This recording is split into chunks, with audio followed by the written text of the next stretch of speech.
All right, welcome to Plan 9 Crunch. I'm Doug Gibson. This is Joe Gibson. And we are with Braddock, who is the publisher of Arcane Shadows Press and also an author himself. Hey, Brad, how you doing? I'm doing great, Doug. Joe, great to be with you folks. Thank you for having me on. Yeah, I've been wanting to do this for a long time. Now, Brad has written at least 2 novels right now, probably more, okay? But you've written House of Ygor, you've written Memoirs of Murder, and also you contributed a story and basically published the Ed Wood thing right here. I never remember the title of it, okay? I'm sorry. Ed Wood's Warm Angora Wishes and Rubber Octopus Dreams. Which And you have a fantastic story in. yeah, well, we do our best, right? You got a great story too about Captain Nazita trying to make moves illegally on Dolores Fuller. You can see that maybe happening back then. I think I could if I watched. I watched that movie probably 4 or 5 times a year, Glinda, and he always seems to give those vibes. So the first question I wanted to ask you is, honestly, I'm really interested in this. What's it like publishing a small press? Just... Oh boy, it's fantastic to work with people like you. Like Frank Delastrito, Greg May. I mean, we've worked with a lot of great people. Christopher Gauthier. Yeah. I mean, it's just a nice community of people, and it keeps getting larger. So you kind of talk about doing stuff like this, and then it just grows into something more and more. The reason we kind of decided to go ahead and start doing our own stuff. I had been published a few times by a few small presses. Midnight Marquee, you've heard of them before. But it's so hard in the classic horror fiction genre. Nobody wants to touch it. So I thought, you know what? Let's go ahead and do it ourselves. Maybe we could be the main player in that platform. It's got to be tough, though, because you're the publisher trying to get all these stories together and edited and photos and everything. I couldn't even imagine that. Yeah, it can be brutal, and a lot of times people get angry by the time they're ready to throw you off the ship by the time it's all said and done. But everybody ends up coming back together. But yeah, it's been kind of the reason why we went ahead and started doing our own stuff. I like the variation. They call it variation now, I guess. When I was a kid, I'd go to the library in the 1970s, and I'd see these Frankenstein sequels, unauthorized sequels in the shelves. I don't know where the heck they are now, okay? Right. But it seems like that era kind of went away, and now in the last 10 or 15 years, it's come back, where you can take these, you call it homage fiction, call it variations, unauthorized sequels. I used to be into the Pride and Prejudice stuff with that too. So it's a whole new genre, and do you see it just having a moment right now, or just keeping going? No, you're seeing more of it all the time. And just like at the Rondo Awards, they would always just have one category for writing, and now they actually have a fiction category so it's definitely expanding, I think, which is wonderful to see. I think so too. I think it's great you have Greg Mank and Christopher, and you have Frank Delastrito. I'm reading Frank's latest book, by the way. You probably are too, perhaps. Yeah, gone over quite a bit of it. Yeah, me too. I'm trying to get it done by the 15th. I'm about 270 pages through right now, but I'm loving it. Now, one of your stories is House of Ygor, and Joe and I have both read that, and Joe had a couple questions about it. Sure. Well, it's a very enjoyable read throughout. I like what you do with Ygor and Bela in particular. What inspired you to write it, first of all, I guess? I love Bela Lugosi very, very much. I've been watching his films for a very long time, since a child. Watching on VHS. The old days. I guess for me, the old days would have been the late '80s, early '90s when I started getting involved in that. But Ygor has been one of my favorite characters that he created, and I thought, man, it'd be so much fun to tackle that in a novel platform. And then to tie in the different characters, I thought just make a big, just do a kind of like Frank Delastrito does as well. He'll tie in a bunch of different players together. That can be a lot of fun, to rediscover some of the old people, throw them in there. And so I had a lot of fun with that. And like in Memoirs of Murder, with prequel to White's Army that I did, just a straight basic, you're following murder genre through the film, but I thought it'd be so much fun to tie in a lot of the universal characters. Well, I think House of Ygor is an interesting title because it almost reminds me of House of Dracula or House of Frankenstein, where you are mixing in a lot of characters in there. And Yeah. another thing in your book is you tend to you go from the countryside to other locations to London and things like that. And Yeah. the Ygor was created basically by Roland V. Lee and Bela Lugosi, yet became one of the most iconic characters in the whole series. And there's that tantalizing thing at the beginning where he tells, they tried to kill me because I stole bodies. So you worked on that to give the backstory, right? Exactly. And that's, as you watch that scene, the courtroom scene, I'm like, man, I could make a whole book out of that, I think. And you did. Yeah, but it was wonderful what Lee did for Lugosi, because he would have just been a super, super small part, and it ends up being, he steals the show. And it's just so memorable what he did in that film. Do you know who Danny Perry is? He's a guy. I have not heard that. I want to have him on a show sometime, but about 40 years ago, he wrote cult films books, 3 big volumes. And he wrote something called Alternative Oscars. And he believes that Bela Lugosi should have got Best Supporting Actor for Son of Frankenstein. Oh, I could agree with that 1,000%. Yeah, and I often wonder if, even though I love Boris Karloff, if maybe he got a little jealous at being upstaged a little bit in that film. There's no doubt about it. I think even going back to The Raven in '35, Karloff, you never really had that same level on the screen after that. I think there might have been a little professional jealousy, not that they weren't friends in real life, but there was probably a little bit of professional jealousy there. Okay, Joe, do you have any more questions on House of Ygor? I guess, who was your favorite character to write for? Because there's Ygor, who's prominent, and Pretorius, and Talbot, obviously. Who was your favorite? Talbot ends up being, the story splits and then it comes back together at the end there, but Talbot ends up being maybe the stronger of the 2 stories of the book. I really enjoyed diving into that, and then you're in the countryside, the castles, and that was a lot of fun. And then of course you come across, Van Helsing there, and then he's trying to rehabilitate Renfield. So that was a lot of fun, But I think of the other characters, Talbot was definitely the most fun to write about. Well, some of the characters. Oh, go on. I'm sorry. Pretorius that was a blast too. He's such a great character. Well, I think that actor, is it Ernest Thesiger's name, right? Yeah, I think you're right on the money. I think he's just fantastic also in the movie, and this could also use variation fiction sometime. The Old Dark House.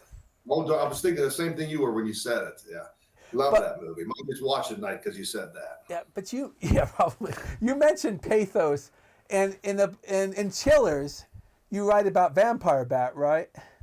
Yeah. Yeah, and some of the Dwight Fry character, you try to flesh out a little bit, and what was I can't remember the actor's name, Lionel Atwill. Lionel Atwill's character you also talk about and flesh out more. So you wrote about this kind of stuff before you tackled these novels, right? And some of these stories. Yeah, the first time I tackled in the classic horror realm was Memoirs of Murder, prequel to White Zombie. That was kind of a more hardcore horror, even though it's based on... I'm going to tell you something. I read that book and loved it, and I want to talk more about it. But that had some scenes sometimes that, wow. It was a little bit, I look back, I'm like, man, maybe it was a little bit too much. A lot of people love it, and then a lot of people you went too far with that. So kind of write more on that PG-13 base. I think that's why House of Ygor was a lot better received in the classic horror community than Memoirs of Murder was. But the Vampire Bat was in the Chillers book. That's one of my favorite short stories too. I really enjoyed writing about Lionel Atwill and Dwight Fry, trying to give him some credit there as well. He's such a brilliant actor. What is the other movie? There's a character like Dwight Fry in Condemned to Live. Have you ever seen that movie? I've heard of it. I've never seen it. You should watch it sometime because it's a vampire played by the guy who's the brother of the guy who played the Wizard in Wizard of Oz. It's Ralph Morgan or something. Okay. And who is that actor? I'm terrible at names because I'm 61 years old now. But you want to watch it sometime because there's a Dwight Fry type character. I know the actor's name. I can't remember it right now. and it has some kind of same kind of pathos. But enough of that. Now, I do think Memoirs of Murder is really good because it gives you were able to give a back history of the people who were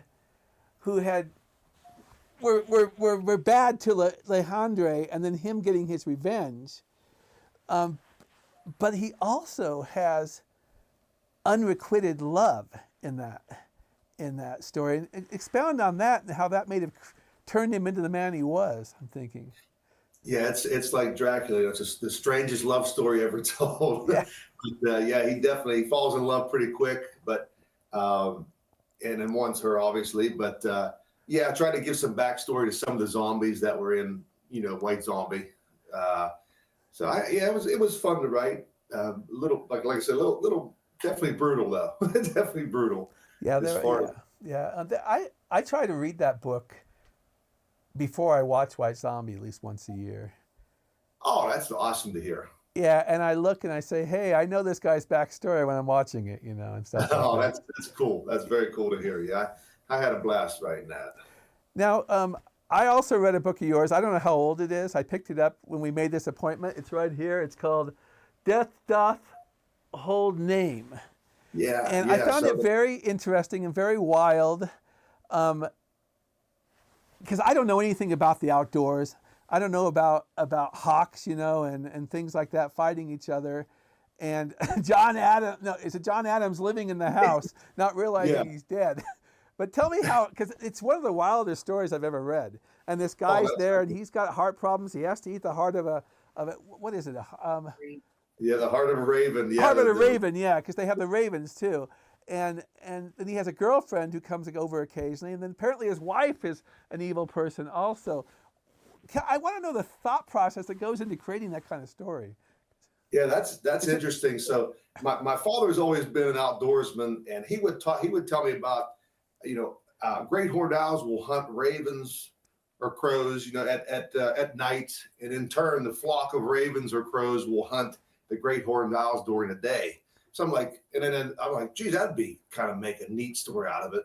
And then, so I kind of based the character around myself, which I live in an old log cabin. Mm-hmm. And I'm like, I'll write about myself. Not that I'm a really crazy person or anything, but you kind of make yourself a central character. And I don't know, it just, and then I'm into the classic horror realm, and then obviously, and then so you get different ideas with sacrifice and whatnot. And his wife's a pretty bad person, but he ends up being a pretty bad person too by the end of the book. He's no prize either, right? It's just. But that's another. That was a second piece of length I ever wrote. But I do like that story a lot. I think it is original. And like I think it's I enjoyed it immensely. I was reading it every night after work, and I get off work at 1 a.m. So I'd read about 20 pages every night of it. But when I was reading it, I'm thinking to myself, this story, the setting and everything had to have an influence on your past life. And you just told me right now, you live in a log cabin. I'm seeing not an old-fashioned clock, but a clock, that you'd see. And so, so now I'm beginning to get an idea of where you got the idea for this story and everything. Yeah. Where we live, we live out in the southwestern area of Pennsylvania, very remote, all woodland out here. We can look around 360 and you can't even see a neighbor. So it's kind of just based on, that's a fantasy of being out here in the wilds. That's what it is. A friend of mine said one time, he read it. He said, well, Kurt McCoy, he's done some work with us too. And he said, man, that was like Edgar Allan Poe writing a story on a bender. And I went, thanks a lot, Kurt. I don't know if that's a compliment. Or not, but I always enjoyed that. That's a great line from Kurt. I had to focus exclusively on Brad Braddock this week, but I intend to read Night of the Iron Monster next week. All right. But Kurt, Kurt didn't respond to me when I asked if he wanted to be on the show. But maybe someday, who knows? All right. Yeah, it's not you. He's not big on going on podcasts and all that sort of thing, and it's just him a little bit. We would do the shows together like Monster Bash and things like that. He's just a little more reserved when it comes to that. I respect that. Hey, what's it like going to a Monster Bash? When I retire, which hopefully will be sometime near the end of 2025. I plan to go to those things. What's it like going to a festival? Wow. So, I started going to Monster Bash back around 2000. And I don't know if you guys had out there, I don't know, in the malls, Suncoast. Did you ever go to the Suncoast No, stores? I haven't. I've heard of it, but I haven't been to it. Well, they were great, back really before, well, that was before Amazon, all that really, took hold. But you could go there, you go to the mall, you could find your VHSs, some of your Lugosi films and stuff. There was a guy that worked there, and he knew I liked Lugosi. I'm buying VHS after VHS. And he was like, hey, there's a Lugosi themed event in Mars, PA. And I'm like, oh, I got to go. So I got there, and it was just amazing. I mean, all these wild characters. And the first year I went, Sarah Karloff was there. Bela Lugosi Jr. was there. Dolores Fuller was there. I got to meet her, got a beautiful autograph. She signed my autograph. It was warm Angora wishes from Bela, Ed, and Dolores Fuller. I have that. I should have put that in our Ed Wood book. But it's just, it used to be, before COVID, it was enormous, and it's still wonderful, and there's still a lot of people there, and you'll meet great people. I've met a ton of people, but it's slowed down a little bit as the years have gone on. But for people in the classic horror world, it's a blowout, fantastic time. It's one of my favorite weekends of the year. Well, I look forward. I've been to one, and it was a Harry Langdon Film Festival, totally different genre, but it was a fun experience pre-COVID also. So are they really, really important to getting sales to go to the festivals? Oh, you can network with a lot of great people. Like, if I didn't go to those events, I probably would have never hooked up with, like, Frank Delastrito. You probably never hooked up with Greg Menk. There's a lot of people just like Kurt McCoy or her. I mean, you definitely meet a lot of wonderful people, from horror hosts, Doc Dredd, our friend Drac, Kokai. Some of these guys do shows on the Monster channels. They're all very talented, and they're artists a lot of the times, and they're writers as well, or filmmakers. I mean, you just meet all kinds of people. Is it great? Is it super, super great for sales? I mean, maybe in the long run, I don't. I mean, it probably, and we've had discussions about that too. Is it better to do Amazon ads? Is it better to do, I think in the long run, you'll probably do better as advertising online, but you definitely network and meet wonderful people. Like the last couple of years, the most books we ever sold in an event was about 50. And we were like, oh, wow, this has been a great event. But yeah, I mean, I think your online stuff is probably your best, but for networking. So really strong for networking then. And things yeah, like for that. networking and meeting new people and the people you love in the genre. Yeah, it's important, I think. Okay, now let's talk a little bit about the Ed Wood book. And Joe, did you have any questions about his story? What was it called again? I know exactly what it was about, but what was it called again? The night the devil met Ygor. Yeah, the one thing I didn't notice, and it was my fault, was that it was Charles Bukowski. No, not Charles Bukowski. It was Charles Bronson you were talking about. Okay. Yeah. Yeah. And I it's spelled an I instead of a Y. Yeah. Kurt again brought that up when he read it. He was like, Brad knows better than that. It's a Y, not an I. But then as you dive into the story, you come to realize, oh, that's Charles Bronson in there. But I didn't even know he was in it, so I went to watch the movie afterwards to get all this stuff. But the House of Wax. What? You talking about the House of Wax? Yeah. Yeah. Have you seen that one before? Yeah, I have, but I didn't. It's like the Creature movie where I don't notice Clint Eastwood. All right, but so it was good to learn that from the story, and it was a good idea to bring him in as a hero, and all this. I thought it was neat, and then Scott Jackson, he's an incredible artist. He does Scary Monster magazine. Yeah. I don't know if you read that, but Scott's a great guy. He's done several covers for us. I'm like, hey Scott, you got to do a couple pieces of artwork. So I kind of mimicked that part where Bronson's handling the Zeta there. That was the cover from a French film that actually won Best Foreign Film back in, I think it was '68 when Bronson was overseas. What the heck is that? What's the name of that movie? Rider on the Rain. Oh, so that was and Basil Gogos had done the artwork for the original for the poster. So Scott Jackson kind of replicated that, and I thought that kind of was cool, for the story. I think it was really cool how many contributions you got for that book, and I'm glad you were able to get them all in. Yeah, they just kept pouring in on that one. That was our largest anthology, and yeah, there's some things about the book I would like to take a little more time to fine tune. I've told people I think Ed Wood had maybe haunted that book just a little bit, but I think it turned out pretty good overall. Thanks to people like you who have loved your work on that. You have a more of a knowledge of Ed Wood's material than I do. You know, as I was reading your story there, Yeah, I'm an Ed Wood file. There's no doubt about that. it's pretty There's amazing. a lot of stuff coming out from Wood now. I mean, regarding Wood, there's Bob Blackburn's book, which is basically on Kathy, but it also gets back into his life with her. And then I'm interviewing a woman named Angel Scott next week, who's doing unbelievable. It's a really good book. I'm reading it, a spiritual biography of Ed Wood. And then I don't know if you saw, we had Paul Apple on talking about a lost screenplay, and then we had Joe Blevins, who's written a lot about Ed Wood. It amazes me because I was a Wood fan back in the 80s, but it was only those 5 movies, all right? And now it just about covers everything. And his fiction is really good. And it's kind of sad that it was all published in, fly-by-night publications back in the, I don't want to use the word porn, but I guess I will. Okay, porn publications. Right. No, he really is a tremendous talent. If he'd had some more with his film, in particular, if he had some more time to develop the ideas, but like Bride of the Monster is probably my favorite film. I think Lugosi's really fun in that. But don't you think that's an homage to the Monogram films? Oh, absolutely. Yeah, absolutely. It has that vibe to it completely.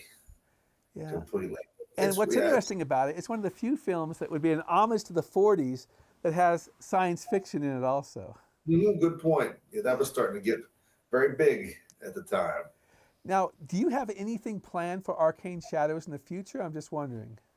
Well, Dwight Kemper, he is a very good writer, and we put out 2 pieces for him recently, and then he has another one he just cranked out that he wants to do. So there's a few there, and there's another gentleman, Joe Overbay. He's both of those guys are great writers.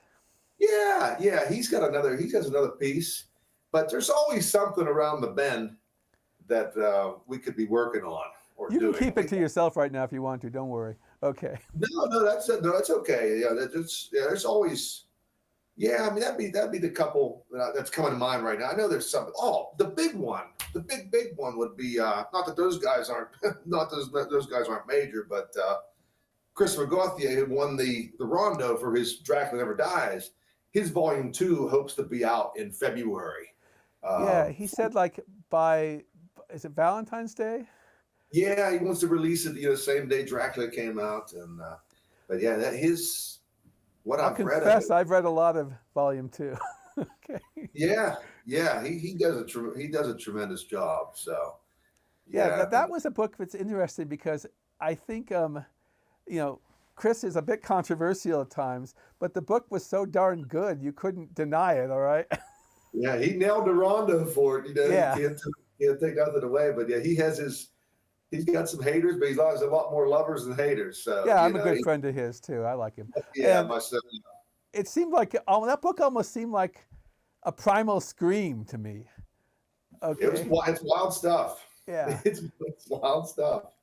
Oh, I always said, he asked me to give a little blurb for it, and I, basically you can see how he's blending his own tragedies in his life. Exactly. And goes together at times. So that makes it unique.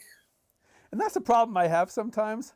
I don't think I've had a painful enough life sometimes to try to write this stuff. I wish I'd sinned more maybe in the past. Who knows? But I don't know. Yeah, my mother always says that to me. She says, "Man," she said, "Did you have a bad childhood?" I said, No, I don't think so. I think it was pretty good, but just you go that dark place for some reason. And no, I think all writing is some part of ourselves sometimes getting out, and things like that. Well, I'm looking forward to Chris's book. I think it's going to be good, and I hope that even there's a third one sometime.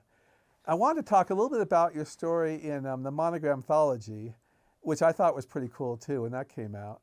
You wrote a sequel to Voodoo Man, right?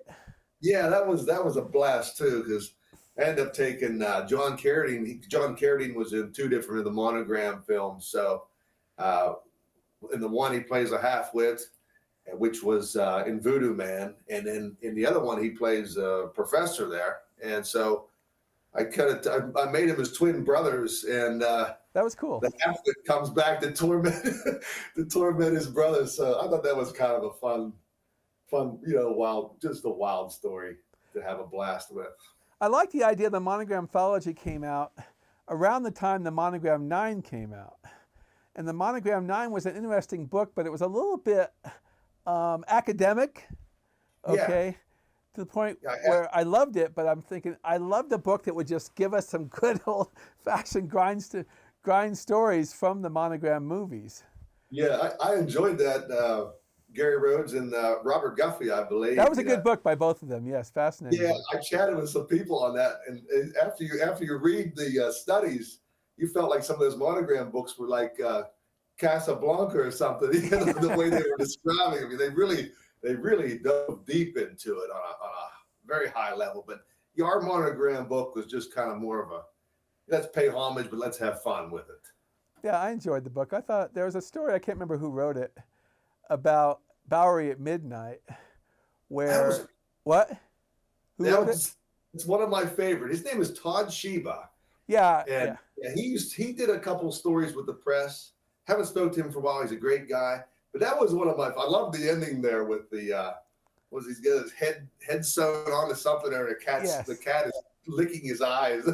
Yeah. I'm like, oh my God, this is. It's like he may have survived the movie, but things don't go great afterwards, you know. Yeah, that was a wild. That's funny you mentioned that one. That's one of my favorites. Another good one was the Corpse Vanishes one, where he's trying to keep his wife happy all the time in that one. I can't remember who it was. Yeah, that film in particular, that was pretty wild stuff for mid-40s, you know. Well, don't you get the idea that these movies in Monogram were written even as they were filming it sometimes? I'm just wondering. Is that right? I could believe that, you know. But I think it's part of the good stuff about them. Because if you watch a Universal film, they're very cohesive. They're lean and mean, all right? But these Monogram films just go off in many, many different directions. Like Bowery at Midnight must have 6 or 7 plots going on at the same time. Yeah. That's what's making them more fun.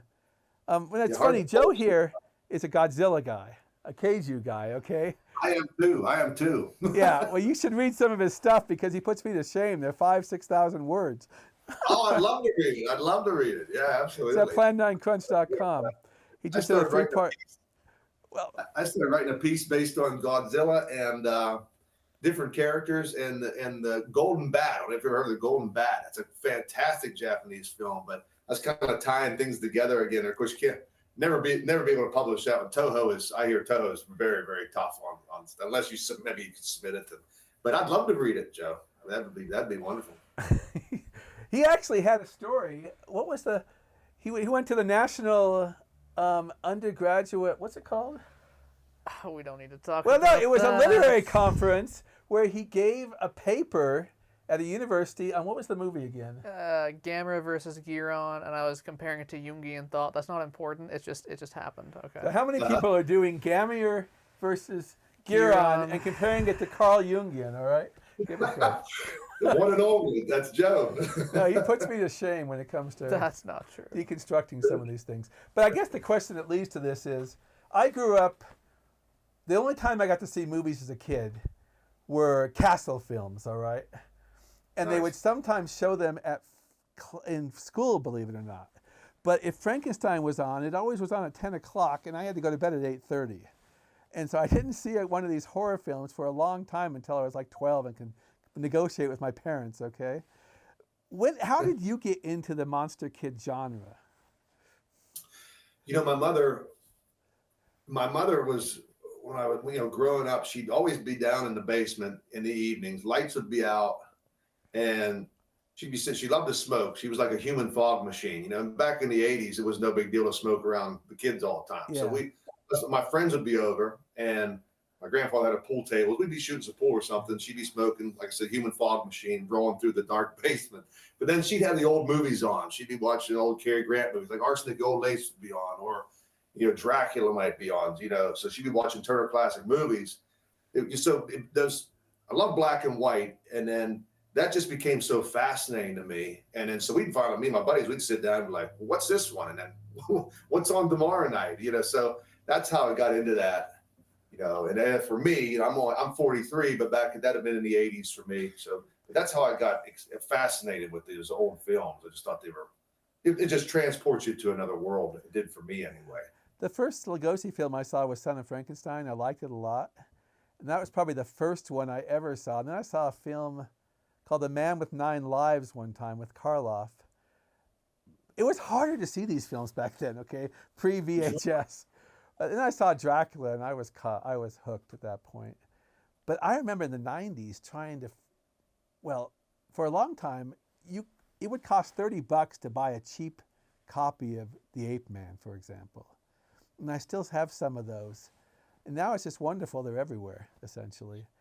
Yeah, those VHSs, and I still have them in a box, but they were so hard to hear the dialogue, and to see it was like watching fuzz on the screen, but you were still so fascinated by them. I bought them all, but now you have Blu-rays with commentaries, and it's amazing in the last 5-10 years what they've done with a lot of the old films. I have the Blu-ray of Devil Bat, and I remember watching something called Killer Bats, where you could barely see the screen. So it's almost like a second version of Monster Kids growing up, because they had their shows in the 50s and 60s that Frank Delestrito lived through, and they got interested. And then it's just a whole way, and now there's so much more access to seeing it. I wonder if that potentially helps sales for a publisher like yourself, to have more access to these movies. Yeah, I would think so. That higher access, Amazon, you just type in just about anything and it's there. So with the internet today, I'm sure that does help. But it's nice to have, like I said, it's great to be able to pick up a movie like you mentioned, The Devil Bat, and you've got a perfect picture and you've got great commentaries about it. Then it makes it even more fascinating, because like you said, years ago, you couldn't find any of this stuff, and so when you were younger too, you had to watch it on TV, or you weren't going to see it. I remember seeing those movies, the Castle ones, like I said, in school during I don't know, what do they call them, assemblies back then, and I don't think they do that today. It was pretty cool. Well, anyways, we've had a good time talking here.